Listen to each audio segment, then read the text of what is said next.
हाँ तो मेरे प्यारे बच्चों सभी को गुड इवनिंग। कैसे हैं आप लोग? एकदम अच्छे होंगे आशा करते हैं। ठीक है, तो चलिए स्टार्ट करते हैं हम लोग आज की क्लास। तो कल की क्लासों में हम लोगों ने डिस्कस किया था बेटा टाइप ऑफ चार्जेस के बारे में, और कुछ बेसिक जानकारी हम लोगों ने चार्जेस के बारे में ली थी। ठीक है, तो आज हम लोग उसी के आगे पढ़ेंगे। तो आज की क्लास में बेटा हम लोग डिस्कस करने वाले हैं प्रॉपर्टीज़ ऑफ चार्ज। क्या डिस्कस करेंगे? प्रॉपर्टीज़ ऑफ चार्ज को डिस्कस करेंगे आज की क्लास में हम लोग। ठीक है, तो सभी प्यारे बच्चे हेडिंग बना लेंगे। सबसे पहली हेडिंग आज की क्लास की आवेशों के गुण। क्या लिखेंगे? आवेशों के गुण। ठीक है, तो आज की क्लास में हम लोग डिस्कस करने वाले हैं प्रॉपर्टीज़ ऑफ चार्ज की। ठीक है, अब देखिएगा चार्ज की प्रॉपर्टीज़ को डिस्कस करने के लिए कुछ बेसिक जो कल हम लोगों ने जानकारी ली थी उसको यहाँ पे डिस्कस करते हैं, उसके बाद हम लोग आगे बढ़ेंगे। ठीक है, तो कल हम लोगों ने बेटा जब टाइप ऑफ चार्ज को हम लोग डिस्कस कर रहे थे तो वहाँ पे देखा था कि चार्ज दो टाइप के होते हैं। ठीक है, और जब चार्ज दो टाइप के हो रहे थे तो यहाँ पे देखा जब चार्ज प्लस माइनस थे तो इनके बीच में अट्रैक्शन हो रहा था। बोलो हाँ या ना जल्दी से। इनके बीच में अट्रैक्शन हो रहा था। अट्रैक्शन का मतलब आकर्षण हो रहा था। लेकिन जब हम लोगों ने दो एक ही प्रकार के आवेश रखा था तो इनके बीच प्रतिकर्षण भी पाया गया था। जिसका एग्जाम्पल मैंने आपको यहाँ पे बताया था कि जब कांच की छड़ को रेशम से रगड़ा जाए या तो बिल्ली की खाल को एबोनाइट की रॉड को बिल्ली के खाल से रगड़ा जा रहा था तो वो आवेशित हो जा रहे। ठीक है, तो हम देखो अपने पास दो कॉन्सेप्ट और आए थे, इसको भी हम लोग प्रॉपर्टीज़ में ऐड कर सकते हैं। ठीक है, तो हाँ इतनी बातें आप नोट कर लीजिए। उसके बाद हाँ तो चलिए देखिएगा, हम लोगों ने कल की क्लास में एक बात सीखा था कि सजाती आवेश एक दूसरे को क्या करते थे? प्रतिकर्षित करते थे, और विजातीय आवेश एक दूसरे को आकर्षित करते थे। इतनी बातें हो चुकी, तो अगर हम लोग प्रॉपर्टी में ऐड करना चाहें तो इसको भी ऐड कर सकते हैं। लेकिन देखिए अगर हम यहाँ पे देखते हैं चार्ज की प्रॉपर्टी में तो भैया जो पहली प्रॉपर्टी आती है उसको बोल सकते हैं हम लोग चार्ज जो बेटा होता है वो एडिटिव नेचर का होता है। एडिटिव नेचर का मतलब क्या है? उसको जोड़ा जा सकता है। ठीक है, हाँ इसको बोल सकते हैं। हाँ पहली प्रॉपर्टी में जैसे मैं बात करूं कि अपने पास हम मान लेते हैं कि एक अपने पास प्लस पीई इलेक्ट्रॉन है। कितने इलेक्ट्रॉन है? एक अपने पास प्लस का पीई चार्ज है और एक अपने पास एनई चार्ज है, माइनस का एनई चार्ज है। ठीक है, अब हमको ये पता है कि अगर मान लें कि एक अपने पास कोई बॉडी है। ठीक है, देखिएगा एडिटिव नेचर क्या शो करता है। मान लेते हैं अपने पास एक बॉडी है, यहाँ पे प्लस क्यू चार्ज है, यहाँ पे आपका प्लस 2q चार्ज है और यहाँ पे माइनस 4q चार्ज है। तो अगर हम यहाँ पे इसके बारे में थोड़ा सा डिस्क्राइब करें, थोड़ा सा डिस्कस करें यहाँ पे, तो अपने को एक बात सामने आएगी कि ये जो टोटल आवेश होगा, यहाँ पे जो कुल आवेश होता है, जो कुल आवेश होगा वो इनके बीजगणितीय योग के क्या होता है? बराबर होता है। क्यों ऐसा होता है? क्योंकि हमको पता है कि आवेश एक अदिश राशि है। क्या है? आवेश एक बेटा अदिश राशि होती है। आवेश कैसी राशि है? अदिश राशि है। ठीक है, तो जो कि बीजगणितीय नियम का पालन आसानी से कर सकता है। ठीक है, तो ये आपकी प्रॉपर्टी नंबर पहले में हम ऐड कर सकते हैं कि जो चार्ज के पास एडिटिव नेचर की प्रॉपर्टी होती है, मतलब उसको आसानी से जोड़ा अथवा घटाया जा सकता है। ठीक है, अगर हम बात करें एग्जाम्पल की तो देखो अब कैसे इसको करते हैं। अभी तो मैंने एक एग्जाम्पल आपको यहाँ दिखाया। हमने माना कि अपने पास प्लस पी चार्ज है और एक अपने पास माइनस एन चार्ज है। ध्यान से सीखना, अगर हम यहाँ पे कुल आवेश की बात करें, किसकी बात करते हैं हम? अगर मैं यहाँ पे कुल आवेश की बात करता हूँ तो कुल आवेश कितना होगा? पीई होगा और प्लस माइनस का एनई होगा। तो बताओ यहाँ से पीई और ये प्लस माइनस माइनस बन गया, एनई हो जाएगा। और यहाँ से ई की वैल्यू कॉमन है तो P माइनस एन ये क्या हो जाएगा? क्या हो जाएगा? P माइनस एन, और ये E आपका कॉमन हो जाएगा। अब यहाँ पे आपको टेंशन ये हो रही होगी P क्या शो करता है? Positive charge. P क्या मतलब क्या है? पॉजिटिव, और N का मतलब क्या है? निगेटिव। ठीक है, अब देखो यहाँ पे कहानी तो अब शुरू होने वाली कि कैसे हम जाने कि कौन सी वस्तु धनावेशित है और कौन सी वस्तु ऋणावेशित है। अगर P का मान n से बड़ा हो, यहाँ पे देखो P ग्रेटर देन n हो जाए। ध्यान से सीखना, अगर P की वैल्यू n से बड़ी हो जाए तो बेटा ये जो वस्तु होगी वो क्या कहलाती है? धनात्मक कहलाती है। क्या कहलाती है? धनात्मक कहलाएगी। और अगर यहाँ पे P का मान लेस देन n हो जाए, मतलब P का मान n से क्या हो जाए, छोटा हो जाए, तो बेटा वस्तु कैसी हो जाएगी, ऋण आवेशित हो जाएगी। ठीक है, ऋण आवेशित हो जाएगी और ये काम आप इस तरह आसानी से कर सकते हैं। ठीक उसी प्रकार जैसे कल हम लोगों ने इलेक्ट्रिफिकेशन की थ्योरी को समझा था कि अगर किसी वस्तु से एक इलेक्ट्रॉन निकाल दिया जाए, अगर किसी वस्तु से एक इलेक्ट्रॉन निकाल दिया जाए तो वस्तु क्या होती थी, धनावेशित। ठीक है, और अगर किसी वस्तु में एक इलेक्ट्रॉन जोड़ दिया जाए तो वो वस्तु क्या हो जाती थी, ऋणावेशित हो जाती थी। ठीक है, इतनी चीज़ें हम लोगों ने कल की क्लास में डिस्कस किया था। ठीक है, तो चलो ये आपकी पहली प्रॉपर्टी नोट कर लो, फिर दूसरे पे चलते हैं। फिर देखते हैं आवेशों का निश्चरता, इनवेरिएंट जिसको कहते हैं, इनवेरिएंट ऑफ चार्ज। ठीक है, दूसरी प्रॉपर्टी का छोटा सा हेडिंग डाल सकते हैं, इनवेरिएंट ऑफ चार्ज। ठीक है, आवेश की निश्चरता क्या होती है उसको ध्यान से समझेंगे हम लोग। चलो यहाँ पे देखते हैं ध्यान से, चले आइए देखते हैं यहाँ पे मज़ेदार तरीके से। चलो दूसरी बात, पहली बात आशा करते हैं आपको एकदम अच्छे से क्लियर हो चुकी होगी कि आवेश का जो एडिटिव नेचर होता है, मतलब उसको साधारण नियम से हम लोग जोड़ अथवा घटा सकते हैं। ठीक है, चलो दूसरी प्रॉपर्टी मैंने क्या बताया, दूसरी बात कि बेटा जो हम लोग को क्या पढ़ना है, आवेश की निश्चरता, आवेश की निश्चरता एक प्रॉपर्टी ये भी है। अब निश्चरता का मतलब होता है इंग्लिश में इनवेरिएंट, इसको क्या बोलते हैं, इनवेरिएंट ऑफ चार्ज। ठीक है, चलो देखते हैं इनवेरिएंस ऑफ चार्ज क्या होता है, उसको भी थोड़ा सा डिस्कस कर ही लेते हैं। ठीक है, ऐसी ऐसी प्रॉपर्टी आपके सामने आएगी। ठीक है, बहुत ही बस आपको बस मेहनत से साथ में लगे रहना है, कोई दिक्कत होने वाली नहीं है। चलो देखते हैं।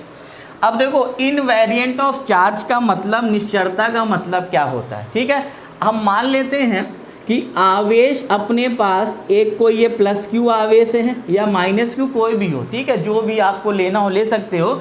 हमने क्या बोला कि अभी ये आवेश बेटा विरामावस्था में है। किस में है, आवेश किस में है, अभी विरामावस्था में है।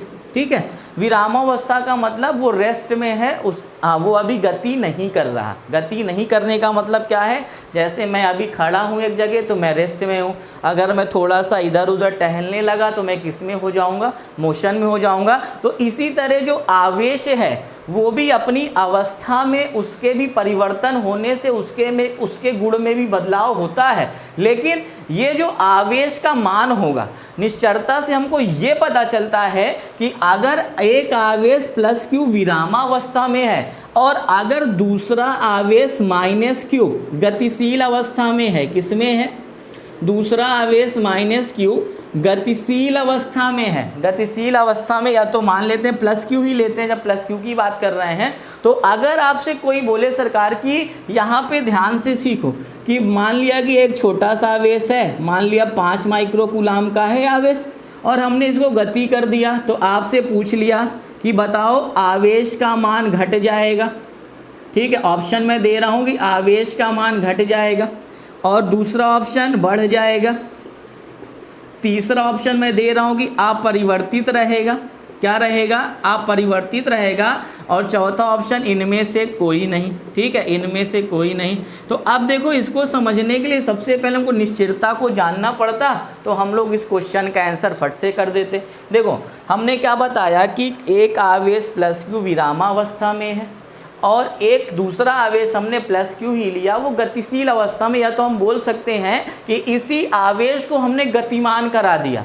तो बेटा इसके आवेश जो इसके परिमाण पे कोई प्रभाव नहीं पड़ेगा। आवेश के परिमाण का मतलब जो आवेश का मान होगा, आवेश के परिमाण का मतलब क्या हुआ कि जो आवेश की वैल्यू है, आवेश की वैल्यू का मतलब जितना मैंने मान लिया कि ये 5 माइक्रोकूलाम का चार्ज है, तो ये चाहे इसको आप जितनी भी स्पीड से फेंक दो, चाहे इसको जितना भी गति करा दो, इसका मान परिवर्तित होने वाला नहीं है। तो ये क्या हो जाएगा कि अपने को पॉइंट ये मिला कि आवेश का जो मान है वो वेग पर निर्भर नहीं करता। अगर ये बात आपको पता होती तो ये आंसर क्या हो जाता कि 5 माइक्रोकूलाम का आवेश था, उसको हमने 10 मीटर पर सेकेंड के वेग से गतिमान करा दिया, तो पूछा कि आवेश का मान घट जाएगा, बढ़ जाएगा, अपरिवर्तित रहेगा, तो आप आंसर एकदम आराम से कर सकते थे कि अपरिवर्तित रहेगा। आंसर क्या कर सकते थे सर कि आप जो आपने क्वेश्चन पूछा उसका आंसर ये होगा कि आपने तो पढ़ाया था कि आवेश का जो मान है वो वेग पर निर्भर नहीं करेगा, तो पहला दूसरा तो मैच ही नहीं कर रहा, क्योंकि बढ़ रहा है घट रहा है, और हमें ये सिखाया गया कि जो आवेश का मान है वो वेग पर निर्भर ही नहीं करता। तो आपका ऑप्शन नंबर कौन सा से हो जाएगा? सी। और यही एकदम अच्छी बात है और यही एकदम सही आंसर भी है। तो आप नोट पे यहाँ लिख सकते हैं, इसको आप नोट पे लिख सकते हैं कि आवेश का मान जो है वो आवेश का जो मान है वो वेग पर निर्भर नहीं करता। आप यहाँ पे लिखेंगे दूसरी प्रॉपर्टी में, आवेश का मान वेग पर निर्भर नहीं करता है। आवेश का मान वेग पर निर्भर नहीं करता है। इतनी बात आपको समझ में आ गई होगी आशा करते हैं। चलो आगे देखते हैं। आवेश का मान वेग पर निर्भर नहीं करता है, तो यहाँ लिख सकते हैं Q ऑफ विरामावस्था। देख लो, Q ऑफ विरामावस्था बराबर Q ऑफ गतिमान अवस्था। ठीक है, गतिमान दोनों पे चार्ज क्या होंगे? बराबर होंगे। इसी को बोलते हैं निश्चरता। ठीक है, चलिए नोट करेंगे। फिर तीसरी प्रॉपर्टी पे चलते हैं। मज़ेदार प्रॉपर्टी है द्रव्यमान आवेश संबंध। ठीक है, चार्ज मास रिलेशन। ठीक है, चलो नोट करेंगे सभी जल्दी से। मैं किनारे हट जा रहा हूँ, जल्दी से फटाफट नोट करेंगे सभी बच्चे।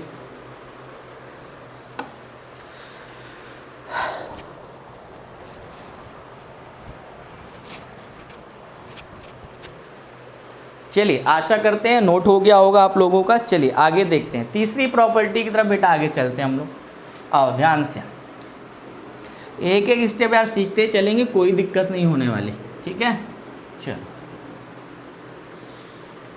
तीसरी प्रॉपर्टी पे चलते हैं हम लोग। ठीक है, अब तीसरी प्रॉपर्टी क्या कहती है? हमने क्या बोला कि हम लोग को सीखना है द्रव्यमान आवेश संबंध। क्या सीखना है?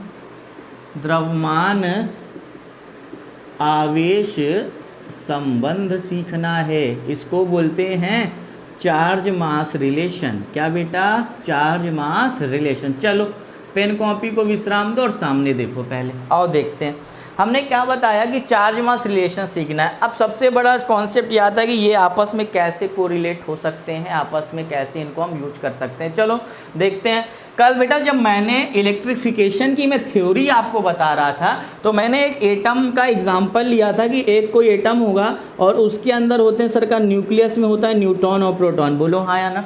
इतनी बातें कल की क्लास में हमने आपको सिखाया था कि एक एटम होगा, उसके अंदर न्यूट्रॉन होता है न्यूक्लियस के अंदर, और न्यूक्लियस के अंदर ही क्या होता है? प्रोटॉन होता है। और कल हमने ये भी बताया था कि प्रोटॉन जो होता है वो चालन के लिए उत्तरदायी नहीं होता, क्योंकि वो प्रबल नाभिकीय बल द्वारा नाभिक से बंधा होता है। ठीक है, इतनी बात कल की क्लास में डिस्कस हुई थी। अब देखो, अगर हम न्यूट्रॉन को देखते हैं, किसको देखते हैं? न्यूट्रॉन को अच्छा लगता है बहुत ना। न्यूट्रॉन को देखा हमने, सुंदर सा है। अब न्यूट्रॉन सुंदर सा इसलिए है क्योंकि ये भैया बाहर, हाँ इसमें द्रव्यमान तो है, हाँ इसमें द्रव्यमान तो है, लेकिन इसमें आवेश नहीं होता। न्यूट्रॉन क्या होता है? आवेश नहीं होता इसमें। तो देखिएगा न्यूट्रॉन के बारे में जाना कि न्यूट्रॉन में द्रव्यमान तो होता है लेकिन आवेश नहीं होता। लेकिन जब हम लोग प्रोटॉन को देखते हैं, जब हम लोगों ने प्रोटॉन को देखा तो प्रोटॉन को देखा कि इसमें मास भी है और चार्ज भी है। बोलो हाँ या ना। यही तो होता है कि प्रोटॉन का मास आपका 1.67 इंटू 10⁻27 kg के आसपास होता है। हाँ, और जो चार्ज होता है वो 1.6 इंटू 10⁻19 कूलाम होता है। ठीक है, अब लेकिन अब यहाँ से हम इससे आपको क्या बताना चाह रहे थे? यहाँ पे देखो, कहने का मतलब क्या है कि चार्ज मास रिलेशन होता क्या है? ध्यान से देखो, चार्ज मास रिलेशन का मतलब क्या है कि देखो आवेश जो है, ठीक है, आवेश जो है वो द्रव्यमान के बिना संभव ही नहीं है। अगर हम यहाँ से आपको समझाना चाहें तो जो आवेश है वो द्रव्यमान के बिना संभव ही नहीं है। लेकिन आप यहाँ पे देख रहे हो द्रव्यमान की कल्पना जो आवेश के बिना की गई और वो संभव भी हो पाया। तो आपको पॉइंट क्या समझ में आ रहा है कि ऐसी कोई बॉडी नहीं मिलेगी जिनमें मास हो और चार्ज ना हो। तो कहने का मतलब ऐसी कोई बॉडी नहीं मिलेगी, सॉरी उल्टा हो गया, जिसमें चार्ज होगा उसमें मास तो जरूर होगा, लेकिन ऐसी बॉडी, ऐसी पार्टिकल्स, ऐसे कण, जैसे आपको सामने मैं एग्जांपल में दिखा रहा हूं कि द्रव्यमान तो है सरकार, लेकिन यहाँ पे आवेश नहीं है। तो यही संबंध क्या कहलाता है? द्रव्यमान आवेश संबंध। तो यहाँ पे हम कह सकते हैं कि द्रव्यमान तो आवेश के बिना संभव है, लेकिन आवेश द्रव्यमान के बिना संभव नहीं है, क्योंकि ऐसे कोई भी पार्टिकल नहीं बने, कोई भी वस्तु ऐसी नहीं है जो आवेशित हो और उसमें द्रव्यमान ना हो। लेकिन ये देखो, द्रव्यमान था न्यूट्रॉन में लेकिन आवेश नहीं था। तो यही संबंध क्या कहलाता है? द्रव्यमान आवेश संबंध कहलाता है। तो इसको हम लोग लिख सकते हैं। हाँ, नोट बनाते चलिएगा सभी बच्चे, ठीक है। चलो आइए देखते हैं, हमने क्या बोला कि ऐसी कोई वस्तु नहीं है, ठीक है। तो यहाँ पे लिख देंगे आवेश द्रव्यमान के बिना संभव नहीं है, आवेश द्रव्यमान के बिना संभव नहीं है। लेकिन लिखते चलेंगे सरकार एक एक बातें, लेकिन द्रव्यमान आवेश के बिना संभव है। यही संबंध क्या कहलाता है? चार्ज मास रिलेशन कहलाता है। और इसको हम लोगों ने बाखूबी अच्छे से एग्जाम्पल से समझ लिया। जल्दी डाउनलोड करो, नेक्स्ट कॉन्सेप्ट मिलते हैं, जल्दी से तुरंत नोट करो यार, जल्दी। हाँ, बहुत एनर्जी भरी है, आप परेशान नहीं होंगे हैं, बहुत एनर्जी से भरपूर है हम लोग। बस आपको बस साथ में बस हम लोग के लगे रहना है, ठीक है। चलो देखते हैं। देखो दो प्रॉपर्टी तो अपन लोगों ने डिस्कस कर ली। चलो आगे देखते हैं, 2-3, ठीक है। काउंटिंग नहीं कर रहा हूँ, बस आपको प्रॉपर्टी बताते चलो, बहुत होता है, ठीक है। चलो आगे देखते हैं। अब तीसरी प्रॉपर्टी में हम ये डाल सकते हैं, चलो तीसरी प्रॉपर्टी में हम ये लिख सकते हैं कि जो आवेश होता है केवल स्थानांतरित होता है। क्या होता है?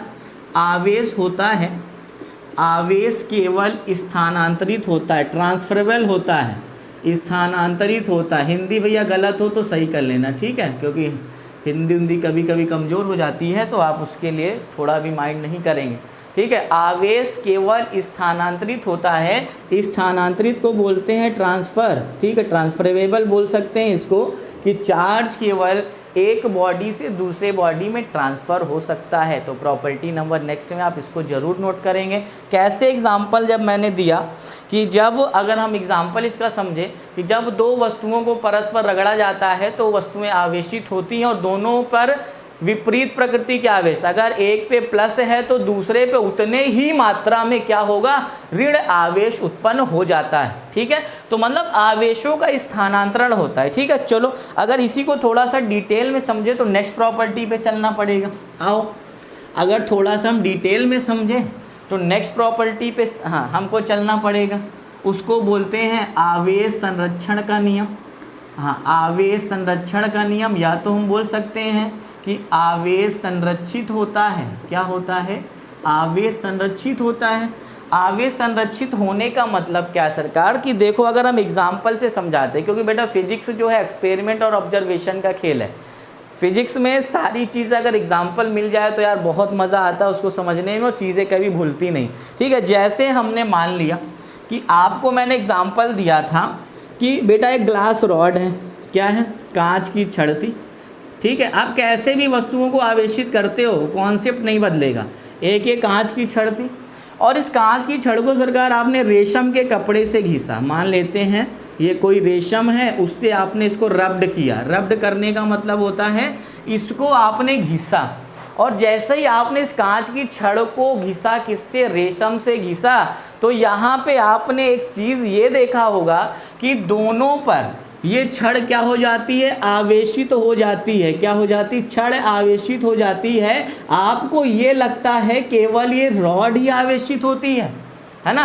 आपको क्या फील होता है कि केवल ये रॉड आवेशित हो, लेकिन जब हम दो वस्तुओं को परस्पर रगड़ते हैं या तो आपस में घिसते हैं, तो बेटा विपरीत प्रकृति का, मतलब समान मात्रा में विपरीत प्रकृति का आवेश उत्पन्न हो जाता है। कहने का मतलब अगर इसमें धन आवेश उत्पन्न हुआ तो इसमें उतनी ही मात्रा का क्या बेटा, उतनी ही मात्रा का ऋण आवेश आ जाएगा। उतनी ही मात्रा का ऋण आवेश का मतलब क्या है कि भैया टोटल चार्ज निकाल लो। अगर हम टोटल चार्ज की बात करते हैं, अगर हम कुल आवेश की बात करते हैं, जितने प्लस होंगे उतने माइनस होंगे, तो टोटल चार्ज क्या हो जाएगा, जीरो हो जाएगा। और टोटल चार्ज जीरो होने का मतलब है क्या, आवेश संरक्षित हो गया। क्या हो गया, आवेश संरक्षित हो गया। और आवेश संरक्षित हो गया तो इसी नियम को क्या बोलते हैं, आवेश संरक्षण का नियम। इसके लिए अगर हम थोड़ा सा और इसको एग्जांपल देना चाहें तो जैसे देखते हैं, देखो जैसे हम एक इलेक्ट्रॉन और एक पॉजिट्रॉन, ठीक है, देखो यहाँ पे एग्जाम्पल बहुत है, ध्यान से समझेंगे। अगर हम और डिटेल में एग्जाम्पल समझें, जैसे हम इसी को बोलते हैं, एटम को लेते हैं, न्यूट्रॉन और प्रोटॉन हैं और इनके चारों तरफ इलेक्ट्रॉन घूमता है वृत्ताकार कक्षाओं में। इतनी बात सभी बच्चों को पता है, सभी को बहुत प्यार से पता है ये बात कि हाँ, तो हमको ये पता है कि जो नंबर ऑफ प्रोटॉन होते हैं, नंबर ऑफ प्रोटॉन जो होते हैं वो किसके बराबर होते हैं, नंबर ऑफ इलेक्ट्रॉन के। कहने का मतलब प्रोटॉनों की संख्या बराबर इलेक्ट्रॉनों की संख्या। और यहाँ पे जो कुल आवेश होता है, यहाँ पे जो कुल आवेश होता है वो कितना होता है, शून्य हो जाएगा। अगर कुल आवेश शून्य है इसका मतलब क्या है, कुल आवेश शून्य है इसका मतलब क्या है कि वह वस्तु उदासीन है। क्या है, उदासीन है, मतलब वो वस्तु इलेक्ट्रिकली न्यूट्रल बोल सकते हैं अंग्रेजी में इसको, इलेक्ट्रिकली न्यूट्रल है वो वस्तु, मतलब वो उसमें आवेश नहीं है। तो बोल सकते हैं कि आवेश ना उत्पन्न हुआ और ना नष्ट हुआ। कैसे, देखो हमने इस कांच को घिसा, रेशम से घिसा, तो आवेश क्या हुआ, दोनों पे समान मात्रा में उत्पन्न हुआ। बोलो हाँ या ना। जब टोटल चार्ज की बात की तो ज़ीरो आया, बस केवल एक बॉडी से दूसरे बॉडी में आवेश क्या होता है, स्थानांतरित हो जाता है।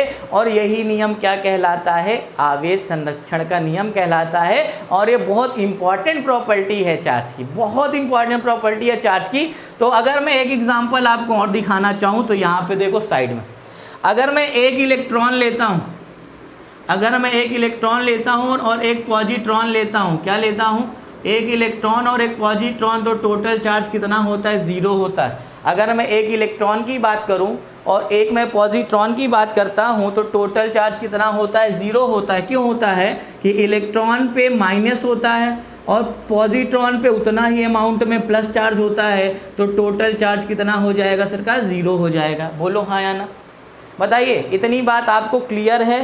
तो कॉन्सेप्ट क्या बना, आवेश संरक्षण के नियम को समझने के लिए कि आवेश ना उत्पन्न होता है और ना ही नष्ट होता है। तो नोट कर लेंगे, नोट कर लेंगे इसको, हाँ सभी बच्चे साथ में नोट करेंगे। आवेश ना उत्पन्न होता है, आवेश ना तो उत्पन्न होता है, क्या उत्पन्न होता है, और ना ही नष्ट होता है, और ना ही नष्ट होता है। ठीक है, तो फिर क्या होता है, ना उत्पन्न होगा ना नष्ट होगा, तो आखिर होता क्या है। तो उसका आंसर मैंने प्रॉपर्टी नंबर इसके पहले में बताया कि केवल स्थानांतरण होता है। क्या होता है, केवल स्थानांतरण होता है। ठीक है, तो जल्दी से डाउनलोड कर लो इतनी बातें, फिर आगे बढ़ते हैं। ठीक है, फटाफट नोट करेंगे, टाइम नहीं वेस्ट करेंगे। ठीक है, चलो इसके बाद एक प्रॉपर्टी आपकी और बची हुई है, फिर उसके बाद हम लोग एक दो क्वेश्चंस उस पर देखते हैं। ठीक है, दैट्स ऑल। चलो नोट करो, जल्दी से फटाफट नोट कर लेंगे सभी बच्चे इसको। चलो, आई होप आपको सारी चीज़ें एकदम अच्छे से क्लियर हो रही होंगी। चलो देखते हैं आगे। चलो, अब एक बट्टा है बेटा आवेश का क्वांटीकरण, क्वांटिमकरण। ठीक है, क्वांटाइजेशन ऑफ चार्ज। चलो आओ देखते हैं, इसको भी देखते हैं, क्वांटाइजेशन ऑफ चार्ज होता क्या है, इसको भी समझ लेते हैं, ध्यान से समझते हैं इसको। देखो इसको भी समझते हैं, एकदम अच्छे से समझते हो आगे बढ़ेंगे। चलो, प्रॉपर्टी नंबर नेक्स्ट मैंने क्या बताया कि आवेशों का क्वांटिमकरण। नोट करना, हेडिंग बनाना, फिर उसके बाद समझना, समझ में आए तो लिखना, नहीं आए तो भी लिख लेना, बाद में आ जाएगा। ठीक है, हाँ हाँ ठीक है, बाद में आएगा। ऐसा हो ही नहीं सकता कि यहाँ पे चीज़ें डिस्कस हो और आपके दिमाग में जाए ही ना। चलो, इसको बोलते हैं क्वांटाइजेशन ऑफ चार्ज। वाह भाई वाह, क्वांटाइजेशन, क्वांटाइजेशन ऑफ चार्ज, ठीक है। चलो देखते हैं, ठीक है। देखो मेरे लाल बाल गोपाल और हमारी लल्लियाँ जितनी भी हैं, देखते जाओ यहाँ पे, आओ देखते हैं प्यार से, एक एक चीज़ों को समझते हैं, ठीक है। चलो पेन कॉपी को आराम दो और ध्यान से समझो सरकार, ठीक है, बहुत ही आनंद आने वाला, ठीक है। देखो सबसे पहले आवेश को तो भली भांति परिचित है सरकार हम लोग कि हाँ, जो चपकाए और जो दूर फेंके वही आवेश है। जनरली भाषा में क्या, ऐसे गाना वाना सुने हो ना, लगे 440 वोल्ट छूने से तेरे, तो यही आवेशवा लगता है उसको, इलेक्ट्रॉन ज़्यादा से झटका मारता है ना, हाँ, तो गाना वाना बन जाता है बॉलीवुड में, ठीक है। तो हाँ, तो यहाँ पे हमको आवेश को तो जानते हैं। अब सर ये क्वांटम करण क्या होता है, आपको तो ये बताना है कि ये क्वांटाइजेशन होता क्या है, ठीक है। अच्छा मान लो, हाँ मान लेते हैं कि एक ही जगह 3 दोस्त रहते हैं। क्या रहते हैं? एक ही जगह 3 दोस्त रहते हैं, एक तो वेजिटेरियन और 2 ठो, एक तो मान लो थोड़ा सा अंडा वगैरह एग वगैरह खाता है, और एक तो नॉन वेजिटेरियन का मतलब जो सब कुछ चल जाता है कभी कभी। तो अगर हम बात करते हैं कि देखो ये 3 दोस्त हैं, समझना, हाँ बात में गहराई बहुत है। ये 3 दोस्त हैं, एकदम अच्छे से क्वांटाइजेशन क्लियर हो जाएगा। हाँ अब ये मत समझना कि जो मोटे वाले ये हम ही हैं, ठीक है, आप इसको बिल्कुल नहीं समझेंगे, ठीक है। 3 दोस्त हैं, इसका नाम हम क्या रखते हैं, नाम रख देते हैं इसका A और इसका A और इसका V नाम रख देते हैं, ठीक है। 3 दोस्त थे, हाँ। तो अब देखो हमने क्या बताया, एक तो सेमी वेजिटेरियन, मतलब सेमी का मतलब कुछ कुछ वेजिटेरियन और कुछ कुछ, आप देखो, और एक था सेमी प्लस फुल, इसको भी लिख सकते, कभी कभी सेमी कभी कभी फुल, ठीक है। हाँ ये मतलब वेज भी और नॉन वेज भी, ठीक है, ध्यान से समझना। और एक तो ये था वेजिटेरियन, क्या था, वेजिटेरियन एक था। अब देखो, अब यहाँ पे क्वांटाइजेशन को सिर्फ समझना सरकार, क्वांटाइजेशन को सिर्फ समझना। अब देखो, अब जो ये वाला है भैया, जो A फॉर मान लेते हैं, चलो ये A जो दोस्त था हमारा, अब ये क्या करेगा, ये तो था सेमी, सेमी का मतलब ये सारी चीज़ों को नॉनवेज की ग्रहण नहीं कर सकता था, है ना, सारी चीज़ों को ये नॉनवेज की ग्रहण नहीं कर सकता था। कुछ डिस्क्रेट मतलब जो विविक्त तो होते थे उन्हीं को ये केवल क्या करता था, एक्सेप्ट करता था, ध्यान से समझना। और जो ये था, और जो ये था, हाँ इसको हमको पता है, तुम लोग हम ही को समझ रहे होगे, ठीक है, थोड़ा सा तंदुरुस्त देख रहे होगे तो तुम लोग हम ही को समझ रहे होगे, पता है, ठीक है, कोई बात नहीं। तो ये थे वेजिटेरियन, ठीक है। अब हुआ क्या यहाँ पे कि अब हमको देखो कोई भी चीज़ मिल जाए सरकार, वेज में सारी क्या हो जाएगी, हम सभी मानों को क्या कर लेंगे, ग्रहण कर लेंगे। ध्यान से देखना, क्वांटाइजेशन आप ही से पूछूंगा कौन है यहाँ पे, ठीक है। और ये जो बीच वाले हमारे मित्र थे, ये वेज प्लस नॉन वेज सारी चीज़ें, मतलब सभी चीज़ों को ग्रहण करने में एक्सपर्ट थे, मतलब कोई भी चीज़ मिल जाए सभी चीज़ ग्रहण करने में एक्सपर्ट थे, तो सारे मानों को ग्रहण कर सकते थे, ठीक है। अब देखो क्वांटाइजेशन का मतलब मैं समझाता हूँ कि देखो क्वांटाइजेशन का मतलब ये जो हमारे पहले मित्र थे, इन्होंने क्या किया कि ये केवल कुछ मानों को ही ग्रहण कर रहे थे, सभी को नहीं ग्रहण कर पा रहे थे, है ना। तो बताओ ये कुछ ऐसे, अगर हम इनको चार्ज से कंपेयर करें तो जो आवेशों का स्थानांतरण होता है तो वो सभी मानों को ग्रहण ना करके केवल कुछ जो डिस्क्रेट वैल्यू होती हैं, हाँ जो इसको विविक्तर क्या बोलते हैं हिंदी में, लेकिन डिस्क्रेट वैल्यू होती है, वो केवल उन्हीं मान को ग्रहण करते थे। तो अब देखो आप समझ गए होंगे कि वर्ल्ड जो क्वांटा है, ये जो वर्ल्ड क्वांटिमकरण है, उसका मतलब क्या हुआ कि जब आवेशों का स्थानांतरण हो तो वो सभी मानों को ग्रहण ना करके, मतलब सभी मानों को ग्रहण ना करके कुछ डिस्क्रेट वैल्यू को ही ग्रहण करे। और उसके लिए चार्ज में बेटा बोला गया कि ये जो मूल मान है, वो सबसे जो न्यूनतम मान है वो क्या है, इलेक्ट्रॉन। क्या है बेटा, इलेक्ट्रॉन है, वो सबसे न्यूनतम मान क्या है, इलेक्ट्रॉन है। और जब इलेक्ट्रॉन को भेजा गया, ठीक है, तो जो किसी वस्तु पर आवेश हुआ, वो Q बराबर प्लस माइनस एनी, मतलब ये न्यूनतम आवेश, या तो इसको हम बोल सकते हैं मूल आवेश। इलेक्ट्रॉन को क्या माना गया? मूल आवेश का पूर्ण गुणज होता है, पूर्ण गुणज होगा। क्या होगा? पूर्ण गुणज होगा। और ये n क्या है भैया? इलेक्ट्रॉनों की संख्या। n क्या है? इलेक्ट्रॉनों की संख्या। अब आप एकदम अच्छे से समझ गए होंगे क्वांटाइजेशन ऑफ चार्ज क्या है। तो हमने क्या बताया कि क्वांटाइजेशन का मतलब ये है कि वो सभी मानों को ग्रहण ना करके केवल कुछ डिस्क्रेट वैल्यू, मतलब कुछ विविक्त वैल्यू, स्पेशल वैल्यू को ग्रहण करता है। उसके लिए बोला गया कि जो किसी वस्तु पर आवेश होगा, किसी वस्तु पर आवेश होगा, या तो हमारे ऊपर, आपके ऊपर, या किसी भी बॉडी पे आवेश होगा, वो मूल आवेश का पूर्ण गुणज होता है। मूल आवेश का पूर्ण गुणज होता है, जिसको हम लोग लिख दिए Q बराबर plus minus any. I hope is it clear. तो जल्दी से नोट करने लायक इसमें कुछ बचा नहीं है। आओ देखते हैं, इसको आप थोड़ा सा लिख सकते हो समझने के लिए, लेकिन यहाँ से ऑब्जेक्टिव क्वेश्चन सरकार बनते हैं। ठीक है, ऑब्जेक्टिव क्वेश्चन यहाँ से बनते हैं। ध्यान से देखो, ऑब्जेक्टिव क्वेश्चन यहाँ से बनते हैं। अब देखो, Q बराबर प्लस माइनस एनी आया, यही क्वांटिमकरण है। कहने का मतलब लिखना हो, लिख सकते हो कि बेटा जो आवेश है वो सभी मानों को ग्रहण न करके केवल कुछ विविक्त मानों को ग्रहण करता है, डिस्क्रेट वैल्यू को ग्रहण करता है, वही आवेशों का क्वांटिमकरण कहलाता है। और यह मान मूल आवेश के पूर्ण गुणज के रूप में होता है। किस में होगा? मूल आवेशों के पूर्ण गुणज के रूप में होता है। आई थिंक इतनी चीज़ आपको क्लियर हो चुकी थी। ठीक, अब देखो यहाँ पे ध्यान से, जहाँ Q क्या है? आवेश, और n क्या है? इलेक्ट्रॉन की संख्या। वाह भाई वाह, इलेक्ट्रॉन की संख्या। और ये छोटका ई क्या है? इलेक्ट्रॉन पर आवेश। मजा आ गई भैया। ठीक है, अब देखो इलेक्ट्रॉन पर आवेश है। अब बात ये आती है, एक हम क्वेश्चन लिखते हैं, कुछ बच्चों के मन में होता है, क्या sir ji quantization of charge की थ्योरी फेल हो जाएगी कि नहीं हो जाएगी? चलो देखते हैं, क्वांटाइजेशन ऑफ चार्ज की थ्योरी फेल होगी कि नहीं होगी। जैसे हमने बोला, क्या 4 × 10⁻⁻19 कूलाम का आवेश संभव है? देखो 4 × 10⁻⁻19 कूलाम का आवेश संभव है। तो भैया फार्मूले पे जाएंगे, Q बराबर एनी, n निकालते हैं सरकार, Q अपॉन ई, ये 4 × 10⁻⁻19, और ई की वैल्यू तो बचपन से रटते आ रहे हो, 1.6 × 10⁻⁻19, काट दो, सॉल्व कर लो, 2.5 आ जाएगा।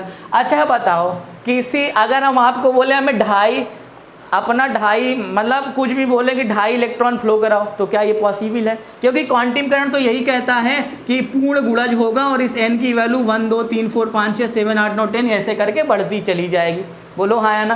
तो अगर आपके मन में आया कि n जो है डज नॉट बिलोंग टू 2.5, अब क्या क्वांटाइजेशन ऑफ चार्ज की थ्योरी फेल हो जाएगी? बिल्कुल फेल नहीं होगी। अब इसके लिए कुछ विशेष कण होते हैं, जैसे क्वार्क हो गया, ठीक है, हाँ, और क्वार्ट्ज बोल सकते हैं, ठीक है, क्वार्ट्ज, हाँ ठीक है। अब देखो इनमें होता क्या है कि अब जैसे इनमें जो आवेश का मान होता है वो प्लस माइनस E/2e के फॉर्म में, मतलब या तो 1/3e के फॉर्म में होगा या तो 2/3e के फॉर्म में होगा। ठीक है, तो यहाँ पे हम ये नहीं बोल सकते कि केवल ये क्वांटाइजेशन ऑफ चार्ज की थ्योरी फेल हो जाएगी। ऐसा इसलिए नहीं होता क्योंकि ये जो बेटा पदार्थ होते हैं कुछ स्पेशल केसेस के, वो मूल अवस्था में प्राप्त नहीं किया जा सकते, वो मूल रूप से प्राप्त नहीं किए जा सकते। इसलिए यहाँ पे लिखा कि जो n की वैल्यू आई वो 2.5 आई, और 2.5 बेटा ये बिलोंग नहीं करता क्योंकि n जो है वो 1 2 3 4 5 6 7 8 9 10 ऐसे चलता है। बोलो इतनी चीज़ें क्लियर है? चलो आगे बढ़ते हैं। ठीक है, चलिए, हाँ तो इसको हम लोग बोल सकते हैं कि जैसे क्वार्क नामक कणों की खोज के बाद, ठीक है, तो यहाँ पे क्वांटाइजेशन ऑफ चार्ज की थ्योरी फेल नहीं हुई, बस वो जो आवेशों का मान था वो 1/3 के फॉर्म में, 2/3 के फॉर्म में, ये क्या हो गया? डिस्क्रेट होता चला गया, बढ़ता चला जाएगा। ठीक है, तो यहाँ पे क्वांटाइजेशन ऑफ चार्ज की थ्योरी को हम फेल नहीं कर सकते। क्यों हम लोग नहीं मानते? क्योंकि ये जो बेटा कण है, ये जो पदार्थ है, वो मूल अवस्था में आसानी से उपलब्ध नहीं हो पाते। ठीक है, चलो एक क्वेश्चन करते हैं इस पर, आओ देखते हैं, एक क्वेश्चन कर लेते हैं यहाँ पे, क्वांटाइजेशन ऑफ चार्ज पे एक क्वेश्चन कर लेते हैं। चलो आओ ध्यान से देखते हैं। बोल रहा है कि 1 कूलाम में कितने इलेक्ट्रॉन होंगे? 1 कूलाम आवेश में कितने इलेक्ट्रॉन? देखो Q बराबर होता है प्लस माइनस एन ई, तो Q बराबर एन ई, तो N बराबर Q अपॉन ई, तो Q की वैल्यू 1 दिया है, E की वैल्यू 1.6 इंटू 10 की पावर माइनस 90, तो ये हो जाएगा 6.25 इंटू 10 की पावर 18 इलेक्ट्रॉन। अब कहोगे कि सर इसमें भी तो पॉइंट आ गया, भैया 3 इसको 2 भेज दो, 625 हो जाएगा। ठीक है, चलो, तो ये बातें थी बेटा आवेशों के गुण के बारे में। अगले लेक्चर्स में हम लोग लेके आएंगे इस पे आधारित कुछ क्वेश्चंस। अगले क्लास में हम लोग इस पे बेसिस कुछ क्वेश्चंस करेंगे और अपने सिलेबस को आगे बढ़ाएंगे। ठीक है, मिलते हैं अगली क्लास में, तब तक के लिए सभी को बाय बाय।